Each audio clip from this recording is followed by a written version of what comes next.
Vivam, bem-vindos ao Pergunta Simples, o vosso podcast sobre comunicação. Hoje é tempo de falar de campanhas eleitorais, de estratégias, de mensagens políticas. Se gostarem deste episódio, aproveitem para partilhar com os vossos amigos. O Pergunta Simples está em todas as plataformas da RTP ao Spotify, da Google à Apple Podcast. Não é preciso tomar nota, basta visitar a página perguntasimples.com e tem lá tudo o que precisam para subscrever ou comentar.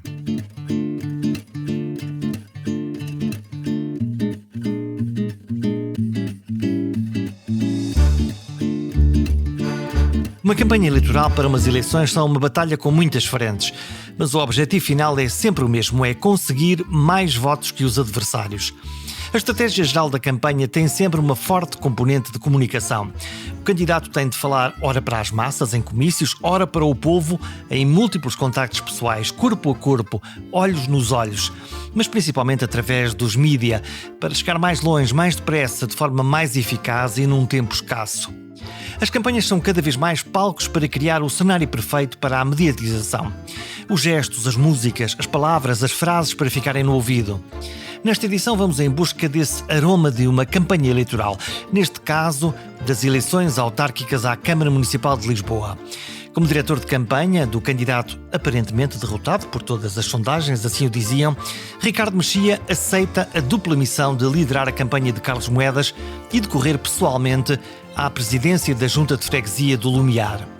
Este é o retrato de um médico de saúde pública com um grande fraquinho pela política, que contrariou as sondagens e ganhou duplamente. Mas o caminho não foi fácil. Fiquem com este manual de instruções de uma vitória eleitoral improvável. Pois é um enorme desafio e para mim foi também uma enorme aprendizagem, não é? Esta campanha, quer como diretor de campanha do Engenheiro Carlos Moedas, quer na minha campanha no Lumiar, foi uma grande experiência de aprendizagem e, portanto, eu acho que foi de facto muito fora daquilo que é a minha zona de conforto, mas que, enfim, acabou por ter depois um desfecho bastante positivo e ainda bem que assim foi. Como é que se ganham umas eleições? Com muito trabalho. E principalmente falando com as pessoas. Eu acho que essa é a principal questão, é transmitir às pessoas aquilo que é o nosso projeto para a instituição para onde vamos, seja para a Junta, seja para a Câmara, seja para outras organizações. Eu acho que é falando com as pessoas, que na prática são elas que decidem com o seu voto, e portanto apresentar um projeto que seja ambicioso, mas que seja realista e que vá ao encontro daquilo que são as suas necessidades. E portanto eu acho que isto pode ser um bocadinho chavão, mas é um pouco verdade, e acho que esta campanha foi um bocadinho fora do habitual, e acho que o Carlos também é uma pessoa fora daquilo que é o político habitual, e portanto acabou por ter essa componente que me parece que acabou por também ser importante para o desfecho final. Aqui que ninguém nos ouve, antes disto começar, ou no dia 1 que isto começa, quais eram as tuas apostas da possibilidade de ganhar? Não, eu acho que o Carlos provavelmente era o melhor candidato que podíamos apresentar como alternativa. Porque estávamos a falar de entrar numa campanha contra um incumbente numa Câmara Municipal, o que tradicionalmente é um pré-anúncio de uma derrota. Quer dizer, há poucos casos em que existe esta mudança de um lado para o outro, num presidente que está de facto em funções e, portanto, isso acontece. Qual era a tua sensação inicial, no arranque, antes de falar com as pessoas? Todos sabíamos que era difícil, não é? Precisamente porque esse histórico é um histórico pesado e há quem diga até que não se ganham eleições, perdem-se eleições, não é? E portanto aí... É essa a tua tese? Não, acho que houve aqui um misto de alguma saturação com esta gestão socialista, com estes 14 anos de gestão socialista, mas claramente também um projeto diferente, novo, fora daquilo que era o habitual, para uma Câmara e em particular para a maior Câmara do país. E portanto eu acho que foi uma mistura das duas. Acho que temos que reconhecer também que houve aqui algum cansaço por parte dos eleitores, mas claramente o Carlos traz uma aposta diferente e que me parece que vai ao encontro de uma visão de futuro, não é? Ou seja, a visão do Carlos não é uma visão para o que é que vai acontecer nos próximos 3, 4 anos. É uma visão muito mais larga. É para o desenho da cidade. De repensar a cidade e pô-la ao serviço dos cidadãos. E uma das coisas que me parece fundamental é precisamente ouvir as pessoas e envolvê-las no processo de tomada de decisão. falamos muito, e o Carlos até tinha elogiado isso mesmo, a questão do orçamento participativo, mas depois quando vamos ver a execução do mesmo, e que é uma gota d'água, os cidadãos poderem escolher o que é que querem, mas depois de facto aquilo está condicionado na maior parte dos casos e são coisas muito pequenas. É verdade, mas acho que podemos aumentar essa proporção, mas também precisamos de outra coisa. Eu acho que também temos que envolver de facto mais as pessoas na tomada da decisão e na implementação das coisas, e eu acho que esse é um desafio. E como é que isso se faz? Porque o que nós vemos é que quando os processos de participação dos cidadãos ocorrem, os cidadãos mostram que querem participar e isso é uma coisa que se nota. Todavia, o que acontece habitualmente entre os poderes instituídos, não estou só a falar das câmaras, empresas, organizações, é, ok, vamos ouvir ali o cidadão diz o que quer e depois o cidadão é desligado. No fundo é obrigado pela sua participação e até logo, agora deixa-me aqui fazer as minhas coisas. Eu acho que o voto é um exercício muito importante, mas eu acho que não se esgota a participação das pessoas no voto ou na escolha. E esse é que eu acho que é um déficit de participação muito grande que nós temos. Seja de participação partidária, e portanto se nós tivéssemos muito mais gente nos partidos, acho que tínhamos uma democracia muito mais robusta, mas isto também é verdade para outras organizações, ou seja, associações, coletividades. Se nós tivéssemos uma maior participação cívica, parece-me que essa participação, essa percepção do que é que custa fazer, porque eu posso criticar, sugerir, etc., mas para poder perceber as dificuldades que se enfrentam, tem que lá estar, tem que tentar fazer. E daí que, se houver uma participação ativa nas diversas organizações da sociedade civil, mas também daquelas que são o exercício dos poderes aos diversos níveis, eu acho que as pessoas também mudam um pouco a sua perspectiva. Vamos à tua experiência pessoal. Ficaste surpreendido por te terem convidado para diretor da campanha? Para quem não sabe, o diretor de campanha é que toma, no fundo, junto com o candidato, as grandes opções estratégicas de o que é que vai acontecer durante aquela campanha. Fiquei naturalmente surpreendido. Por outro lado, mais uma vez, o Carlos de facto tem uma maneira diferente de fazer as coisas e nós adotámos aqui um modelo também não escolheu um político profissional, não escolheu um marketeer profissional, não escolheu um comunicador profissional, apesar de toda a tua experiência. Escolhe um médico da saúde pública e diz, ok, és tu, vamos lá fazer isto. E fizemos. E portanto, lembras-te da primeira conversa com ele? Claro que lembro. E foi para mim, eu não o conhecia, ou seja, era uma figura pública, não é? Para mim, tínhamos cruzado um par de vezes, mas circunstancialmente, e portanto, poder perceber exatamente o que é que era a sua ideia, o seu projeto para a cidade, foi muito aliciante. E, quer dizer, da minha parte, pelo menos, houve desde logo uma enorme empatia, e juro que é recíproca da parte dele, e portanto, acabámos por nos dar logo muito bem. E ficaram traçadas as linhas principais e depois obviamente temos uma equipa que não se esgota naturalmente em mim, uma direção de campanha que tem depois diversas peças que são fundamentais para que as coisas resultem. E tinhas experiência destas coisas, de gerir campanhas, de gerir movimento, não é? Eu já tinha sido candidato autárquico também há 4 anos e adicionalmente tenho uma experiência associativa que vem desde os tempos da faculdade, não é? E, portanto, disputar eleições e tudo o que isso implica já não era novidade para mim. Mas este é o campeonato dos grandes, não é? Agora exatamente, é outra dimensão. E portanto foi, como digo, uma experiência de aprendizagem, mas que acho que também o facto de ter alguém que pensa um bocadinho fora também desse contexto pode ter ajudado também a fazer as coisas de uma maneira ligeiramente diferente e termos conseguido este resultado que é de facto extraordinário. Como é que se convence alguém a votar em nós? Sim, porque há uns que estão convencidos à partida porque se identificam com o nosso partido, porque estão mais próximos de nós, a nossa família também. Mas alguém neutro ou alguém que ainda não tenha decidido o seu voto, como é que se convence? Eu acho que falando com as pessoas, isto pode parecer um bocadinho chavão, mas a minha experiência até, quer agora, mas principalmente até há 4 anos, em que também tinha sido candidato, no caso pelo PSD à Assembleia de Freguesia do Lumiar também, e estávamos num momento onde em que... agora ganhaste como presidente da Junta? Exatamente. Mas há 4 anos eu já integrei a lista, eu era o 6º, mas na altura com o resultado que tivemos, elegemos apenas 4 e portanto pude participar na Assembleia de Freguesia em regime de substituição algumas vezes, mas pronto, ficámos aquém daquilo que seriam os resultados que gostaríamos de ter tido. E principalmente nessa altura, quando ainda havia uma enorme animosidade em relação ao PSD e o CDS, fruto da Troika, não é? Quer dizer, que na prática também não era uma responsabilidade herdada, e havia uma enorme animosidade. E tive várias vezes, lembro-me muitas vezes de ter estado a distribuir folhetos à entrada do metro ou nas zonas de maior passagem ali no Lumiar, e várias vezes estive a interagir com pessoas que estavam, enfim, nos antípodas daquilo que era o meu pensamento e a minha posição. E trocámos ideias e também eu aprendi com elas, mas acho que houve algumas dessas pessoas que apesar de tudo, por aquela troca de ideias de 5 minutos ou 10 minutos, puderam ficar a refletir. Não sei se depois mudaram o seu sentido ou não. A tua sensação é que as pessoas votam mais porque se identificam com as ideias ou porque há um sentimento de empatia em relação ao candidato? Acho que é uma questão que não é unívoca. Eu acho que há aqui múltiplos fatores que fazem com que as pessoas se decidam a ir votar.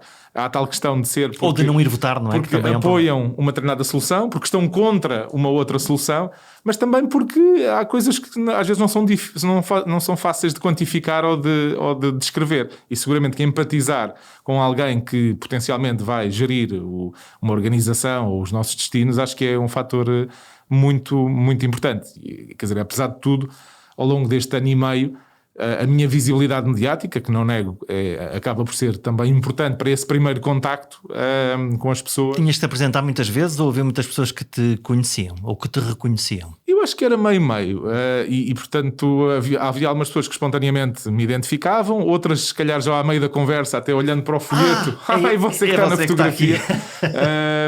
Mas não, acho que, até porque em boa verdade, durante este ano e meio tive muito pouco na rua, quer dizer, obviamente ao supermercado ou à padaria ou o que fosse. Mas aparecias muitas vezes na televisão, sim, mas não tinha aquela experiência das pessoas me reconhecerem, não é? Não tive ao vivo, a 3D. Exatamente, é esta ao vivo. E agora na campanha, naturalmente, isso acabou por acontecer bastante mais, porque estive na rua com as pessoas e isso acabou por Estes tempos de Covid tornaram a campanha mais fácil, mais difícil?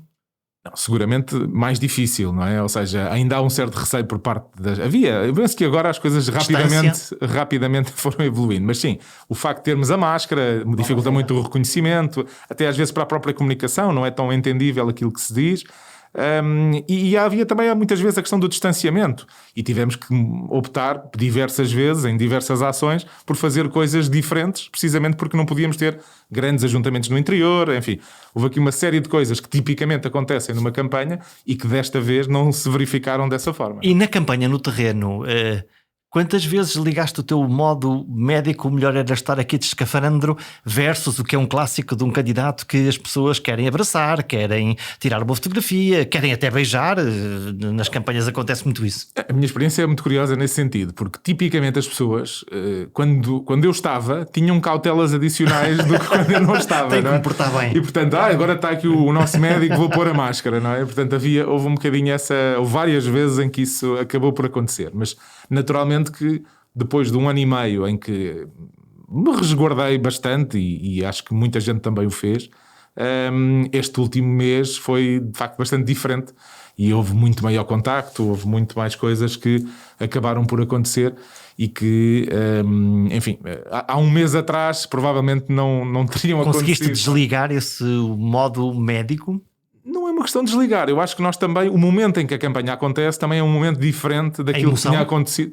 Não é necessariamente a questão da emoção, ou seja, verdadeiramente, do ponto de vista epidemiológico, até a situação também estava diferente, não é? Estávamos no fim do verão, com uma situação já... E permite respirar melhor. Eu acho que estávamos todos mais confortáveis por isso mesmo. É evidente que o que aconteceu agora, em setembro, dificilmente poderia ter acontecido em janeiro ou, pior ainda, em fevereiro, quando tivemos aquele desastre. Enfim. Quando dispararam o número de casos na nossa segunda onda, e que provavelmente é a onda mais complexa. E que as coisas correram de facto pior. Que tivemos para gerir. Qual era a estratégia de comunicação de Carlos Moedas, desta candidatura? Como digo, eu acho que ele é uma pessoa muito transparente, muito clara, não é? Ou seja, eu acho que as pessoas percebem que o que ele está a dizer é sentido e é objetivo. Isso passa para os eleitores? Isso penso que passa para os eleitores e acho que foi muito trazê-lo para a frente e ele dar-se a conhecer às pessoas, apesar da visibilidade que tinha tido, quer como comissário, quer antes também como secretário de Estado. Havia muita gente que ainda não o conhecia bem, não é? Era uma personalidade até um pouco distante. E trazê-lo para esse... Chamá-lo à terra.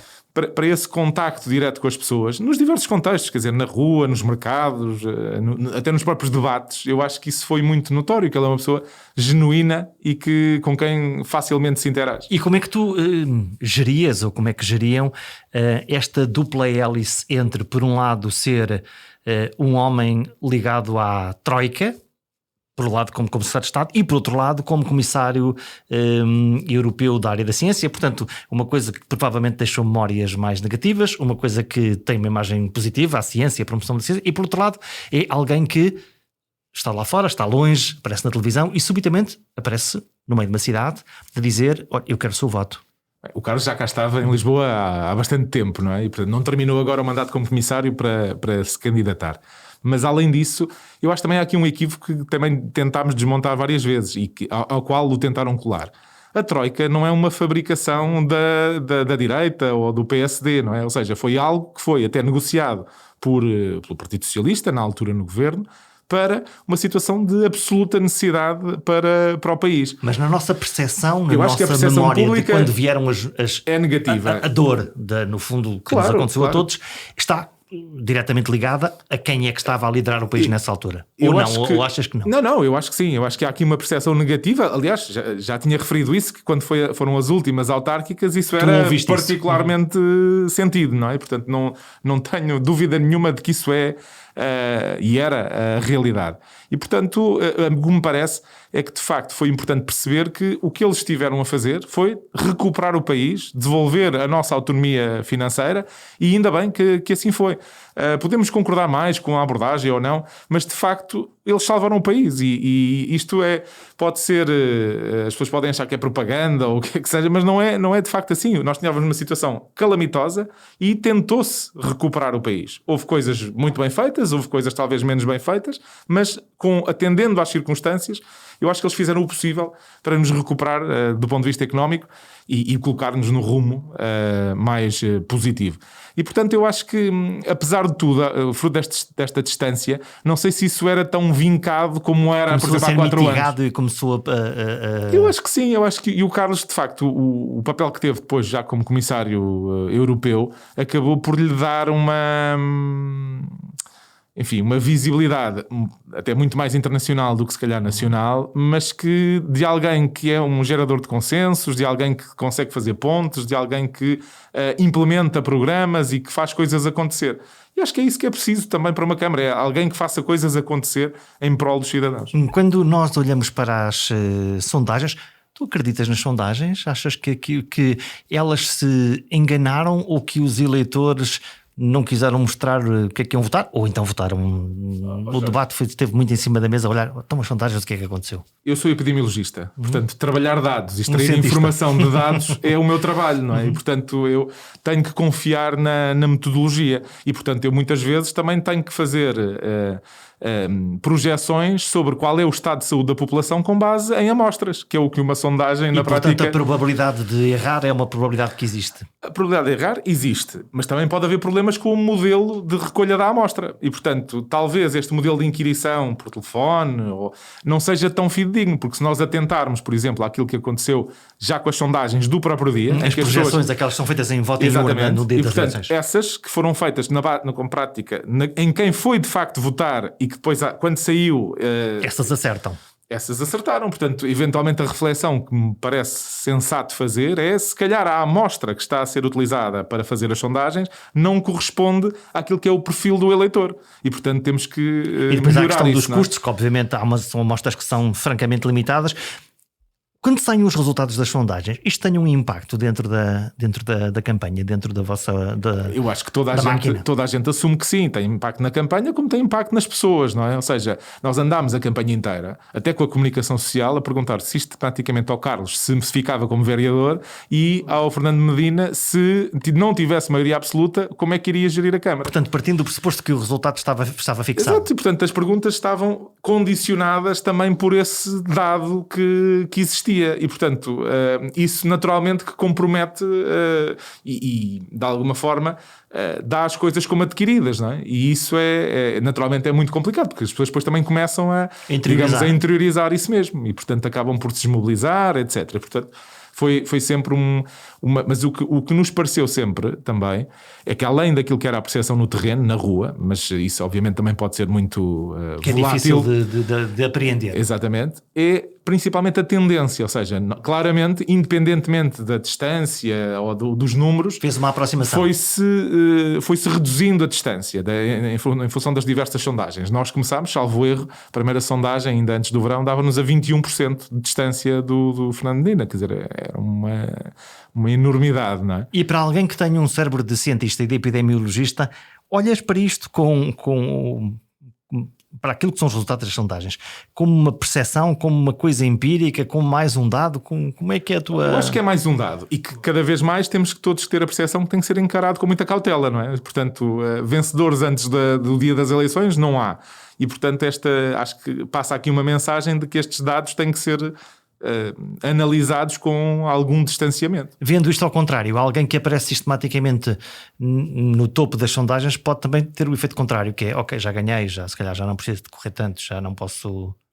Terão que perguntar à candidatura de Fernando Medina se essa foi a leitura que fizeram, não é? Mas eu penso que é algo que pode acontecer, não é? Ou seja, haver aqui um excesso de confiança de que as coisas já estão resolvidas e, portanto, eu fico descansado e não tenho que me preocupar. Há uma gestão mais conservadora, provavelmente, e, portanto, menos agressiva. Eventualmente. Esta campanha, de resto, a última já assim tinha acontecido, provavelmente nesta um pouco mais. Além dos mídias tradicionais, lá está, aqueles que fazem a pergunta, então vai ser vereador ou não, o que é que vai fazer, qual é a sua primeira medida, enfim, todas estas perguntas que se fazem. Aparecem os mídias sociais, aparecem os Facebooks, aparecem os Twitters, os Instagrams.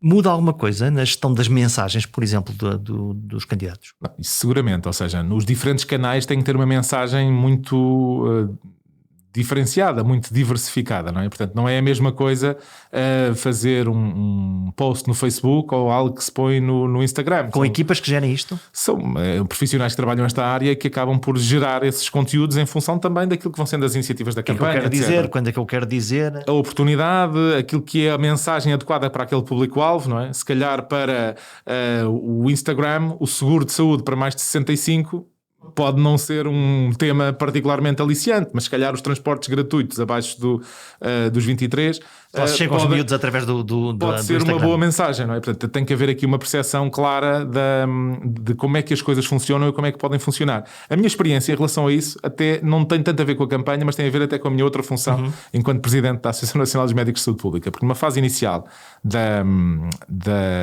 Covid, portanto, da pandemia, nós não tínhamos Instagram, mas havia pessoas que eu conhecia e que trabalham essa área de produção de conteúdos, etc. Estavam a perguntar porquê não. Olha, como é que podemos ajudar, não é? E disponibilizaram-se para ajudar. E, olha, até foi a ideia de criar a página do Instagram, até foi deles, a conta do Instagram foi deles.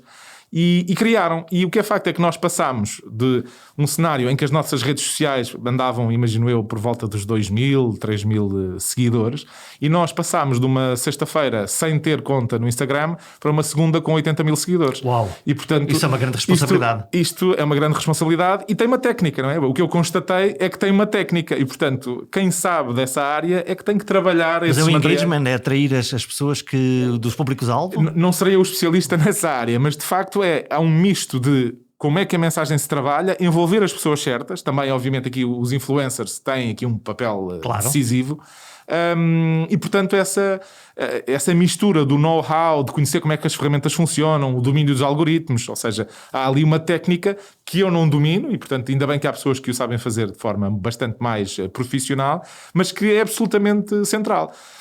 Se me dizem que as redes sociais ganham uma campanha, tenho muitas dúvidas, até porque o nosso modelo é um bocadinho diferente. Uma coisa é o Twitter nos Estados Unidos. Sim, que é muito mais agressivo, muito mais participativo. Aqui estamos a falar de um nicho. Um nicho, exatamente. E portanto eu acho que as redes sociais naturalmente que ajudam, mas não se ganham umas eleições nas redes sociais. E a tua presença nas redes sociais, tu respondes às pessoas? Há muito questionamento? Tipicamente sim, tipicamente sim. Houve uma altura em que o fiz como bastante mais... fazia muitos posts, etc. Entretanto deixei de o fazer com tanta regularidade e durante a campanha nem fui eu que geria essa parte do nosso lado e portanto, mas há uma preocupação em responder às pessoas, dar-lhes feedback e acolher aquilo que são as suas opiniões. Isso é absolutamente fundamental. Já te sentes o senhor Presidente da Junta de Freguesia do Lumiar? Ganhaste as eleições? Ainda não tomei posse, mas sim, eu acho que é uma enorme responsabilidade e que, enfim, vamos assumir enquanto equipa para estes próximos 4 anos. O resultado foi um resultado, se compararmos com os resultados há 4 anos, um resultado exponencialmente elevado. Mais uma vez, ficaste surpreendido com esta subida? Apesar de ser um contexto mais local e consegue-se medir melhor? Em relação à freguesia do Lumiar, nós estávamos bastante confiantes num resultado positivo.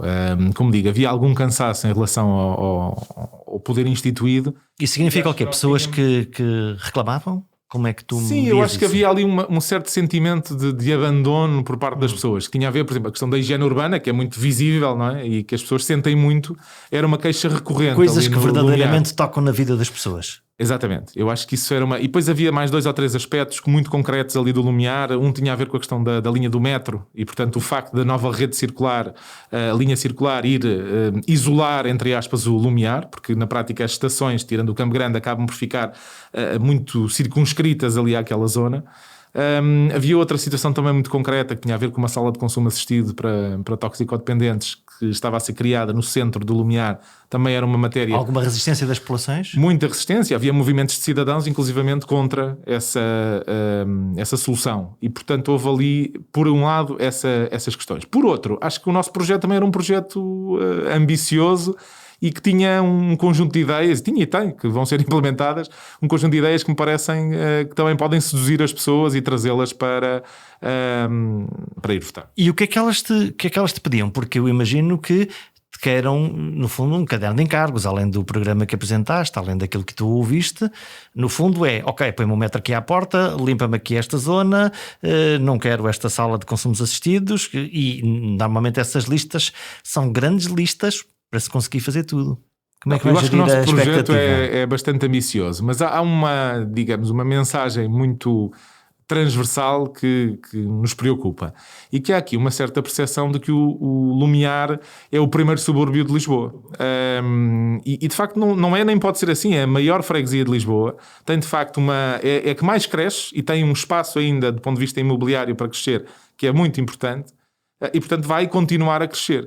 Agora, do ponto de vista da oferta de serviços, por exemplo, é uma freguesia que é claramente deficitária, não é? Não temos uma piscina, não temos uma sala de espetáculos, é muito preocupante que assim seja. E, portanto, vamos ter que trabalhar para inverter essa lógica. Falta uma centralidade, uma noção quase de bairro. Curiosamente, essa é uma das mensagens que nós temos, é trazer uma nova centralidade para o Lumiar. E portanto, falta, de facto, aquilo que o Carlos descrevia como a tal cidade dos 15 minutos, não é? Em que eu, a pé, num raio de 15 minutos de onde moro, consigo fazer a minha vida, incluindo o lazer, o coisa desporto. difícil de uma cidade macrocéfala como Lisboa, com 3 milhões de pessoas à volta, 4 milhões se calhar na coroa. Mas tem que haver, ou seja, eu não preciso de ter uma ópera em cada bairro, mas provavelmente faz sentido que eu tenha um sítio onde eu possa ir ao teatro, onde eu possa ir ao cinema, onde possa ir fazer uma corrida, onde possa ir...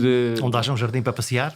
Tantas coisas que... Bem, nós um jardim, nesse sentido, até temos a Quinta das Conchas, que é um belíssimo parque da cidade, e portanto... Mas apesar de tudo, também precisa aí de renovação e de manutenção que está muito em falta. Há bocadinho falávamos de falar com as pessoas. Muita experiência ganhaste tu, até por força das circunstâncias, televisão, epidemiologia, Covid, enfim, tudo isto.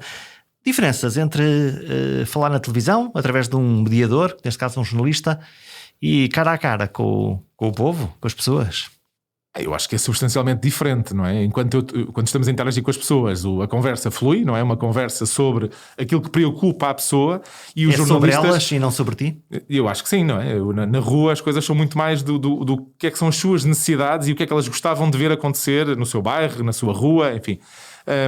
Quando estamos com um palco mediático um pouco mais vasto, o jornalista tem como objetivo também recolher informação, partilhar informação ou obter respostas para as perguntas que as pessoas têm, mas de uma forma, diria, mais vasta. E a minha experiência de interação com os jornalistas, devo dizer que foi muito positiva, tenho aprendido também imenso com essa interação e dizer que, deixar aqui um agradecimento também a todos os profissionais da comunicação social, porque no contexto em que estávamos, era fácil ter embarcado nas teorias da conspiração e na desinformação. Era fácil, até temos alguns meios de comunicação social que podiam até capitalizar isso do ponto de vista das suas... Até tem se calhar um perfil mais editorial muito próximo exatamente Podia ter acontecido perfeitamente. E o que é facto é que não tenho razão de queixa dos... Estávamos vacinados para isso?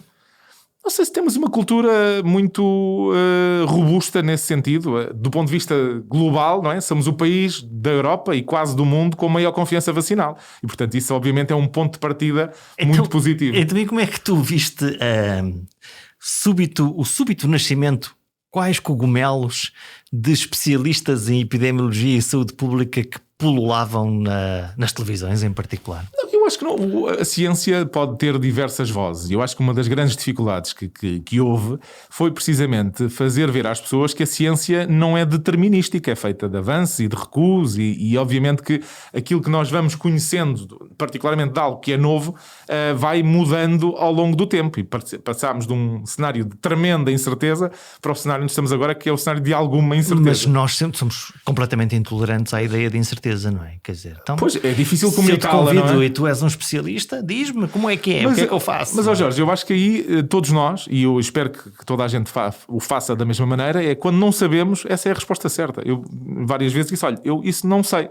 À luz dos dados que temos agora, a percepção que tenho é esta. Mas essa pergunta concreta eu não sei a Então, resposta. não há diga lá, está bem, mas o que é que vai acontecer, não é? O que é que vai acontecer em janeiro, Claro. não é? Que era sempre Essa a é a dúvida. pergunta. Quando é que nós tiramos as máscaras? Essas perguntas são difíceis Ou de então ao responder. contrário, mas porquê é que não nos disseram que era para usar a máscara? Porque depois também temos esse... Jorge, eu estou à vontade porque essa numa fase cobrança. inicial eu não defendi a utilização de máscaras de forma generalizada, porque acho que a evidência não o suportava na altura. À medida que fomos avançando, isso tornou-se cada vez mais evidente e a partir desse instante, naturalmente, mudei aquilo que era a perspectiva. E agora quase nos habituamos todos a continuar com a máscara, apesar de em alguns momentos podermos abandoná-la ou ainda não.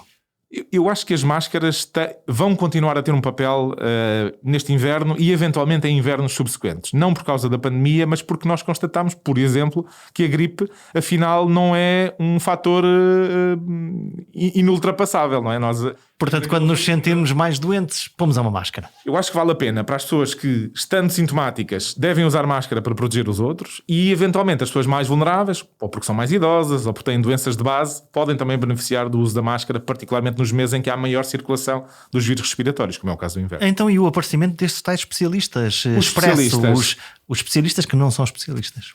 Pois, eu acho que nós não temos propriamente um certificado de especialista, não é? Ou seja, as pessoas podem se arrogar alguns títulos e alguns até... Havia até quem dissesse que não havia epidemiologistas, não é? Portanto, também existia essa discussão.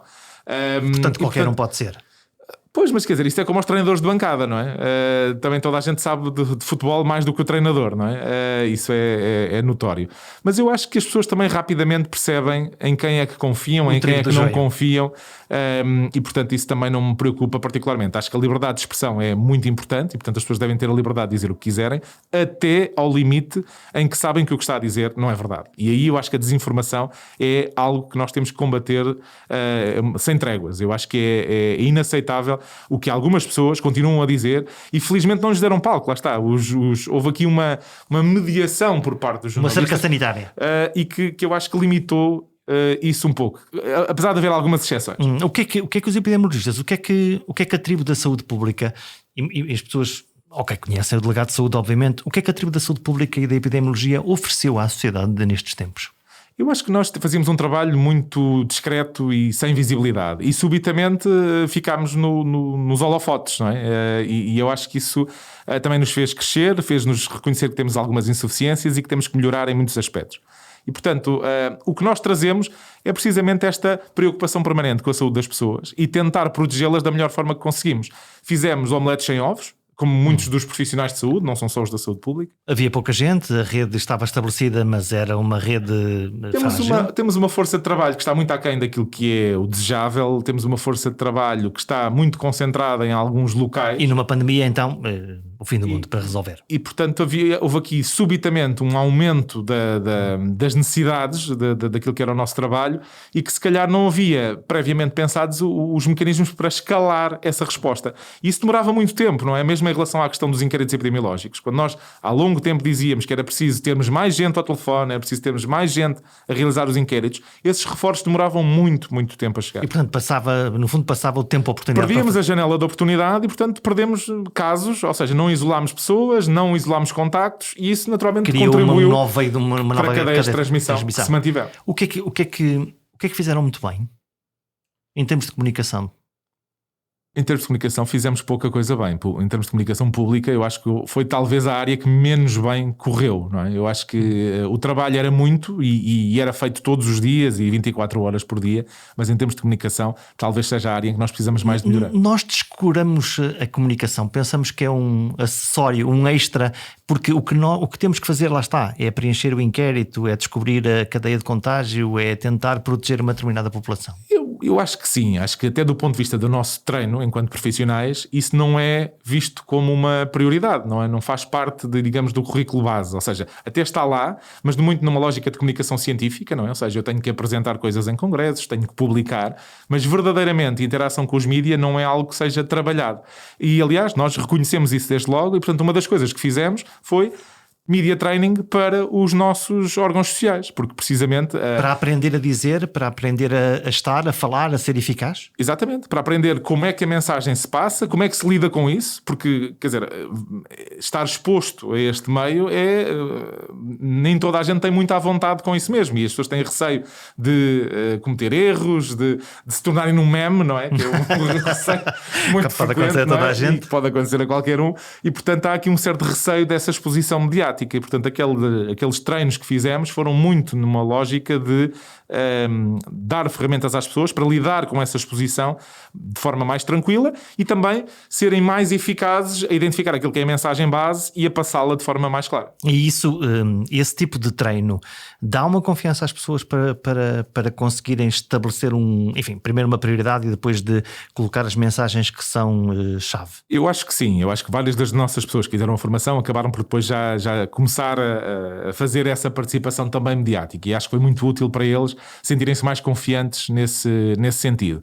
Mas eu acho que não há nada que substitua a prática, não é? Ou seja, atirá-los para o holofote, para debaixo do holofote, e a primeira vez se calhar não corre tão bem, mas depois à segunda já vai ser melhor, e quando a coisa se tornar, não digo natural, porque nunca é natural estarmos em frente a uma câmara, estamos sempre com uma pressão que é relevante, mas já a pessoa vai ganhando à vontade, vai tendo já os mecanismos sobre o que refletir, qual é que é a mensagem que interessa passar, e eu acho que isso também depois acaba a ter por ser mais útil para quem nos está a entrevistar, para com quem estamos a interagir, porque há muito também essa maior confiança, não é? Sente-se que a pessoa está mais à vontade. Nós estamos praticamente a fechar, não posso deixar de te provocar, foram a tribo da saúde, no geral, foi mais papista que o Papa, foi mais... tentou impor regras tão perfeitas que depois chocou com a realidade em determinados momentos, ou tinha que ser mesmo feito assim? Eu acho que há algumas normas que carecem de tração com a realidade, eu acho que tenho que reconhecer isso. São perfeitas, provavelmente, que elas são o que devem ser. Não, nós trabalhamos com base em dois grandes princípios, pelo menos. Um deles é o princípio da precaução, ou seja, nós temos que, perante a incerteza, se calhar ser um pouco mais abrangentes, ter medidas um pouco mais alargadas para proteger a saúde das pessoas. E por outro, o princípio da proporcionalidade, ou seja, nós também não podemos estar a prejudicar a sociedade, as atividades económicas, em excesso face àquilo que são as necessidades. Então, como é que se gera essa tensão?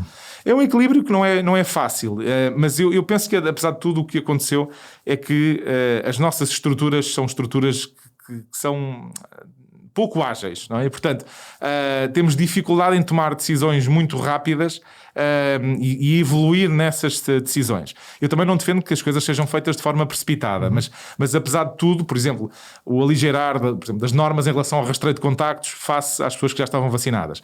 Já havia alguns dados muito robustos sobre essa matéria e outros países que tinham avançado com isso até há meses atrás. Nós tivemos essa evolução agora há muito pouco tempo, não é? Portanto, eu acho que temos que tornar esses mecanismos também mais ágeis e principalmente uma questão que a mim sempre me fez imensa confusão, que é separar claramente aquilo que é técnico do que é político. E isso é absolutamente fundamental. A técnica baseada numa ciência, na melhor perspectiva que temos, e depois nas zonas complexas ou cinzentas, aí tem que ser um político a decidir. Os decisores assumem as suas responsabilidades. Os técnicos têm que dizer, à luz da evidência que existe no momento, qual é que é a melhor opção. Qual é aquela que vai permitir salvar mais vidas, qual é aquela que vai permitir que as coisas funcionem da melhor forma. Então e agora como é que o político está aqui à minha frente, conversando com o médico que também está aqui à minha frente, o político diz, diga-me lá, faz favor, qual é a resposta verdadeira? E o técnico diz, olha, não sei bem, quer dizer, esse é o ponto, não é? Não, eu acho que aqui a grande questão, nas áreas da saúde, eu consigo ter a análise técnica da questão e depois tomar a decisão política, mas para outras áreas naturalmente vou precisar de apoio de outras pessoas que conheçam melhor esses contextos e portanto acho que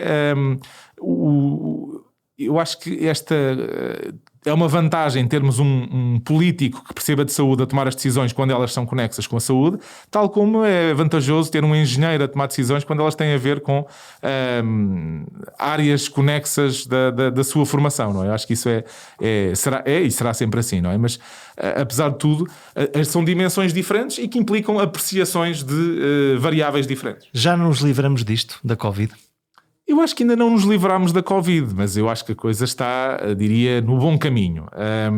Há a questão da endemicidade, ou seja, tal como aconteceu, por exemplo, com a estirpe gripal pandémica de 2009, que passou a conviver connosco todos os invernos. A chamada gripe A, acabamos por ter essa presença. Eventualmente também aqui este coronavírus pode vir a ser uma presença regular nos nossos invernos, à semelhança do que já existia com outros coronavírus que circulavam, talvez não com tanta severidade nem com tanta incidência, mas que já existiam. Portanto, os vírus aparecem e vão andando por aí. Habituam-se a estar e nós habituamos-nos a conviver com eles. Talvez haja alguma semelhança entre os vírus e as ideias políticas. Elas aparecem, crescem, ganham ou perdem. Espalham-se entre humanos e ganham mais ou menos força. Tudo depende do número de eleitores que os candidatos conseguem conquistar e agrupar para a sua causa. Os candidatos mais virais conseguem sempre uma vantagem extra no caminho da conquista do poder. Nós voltamos para a semana. Voltem também.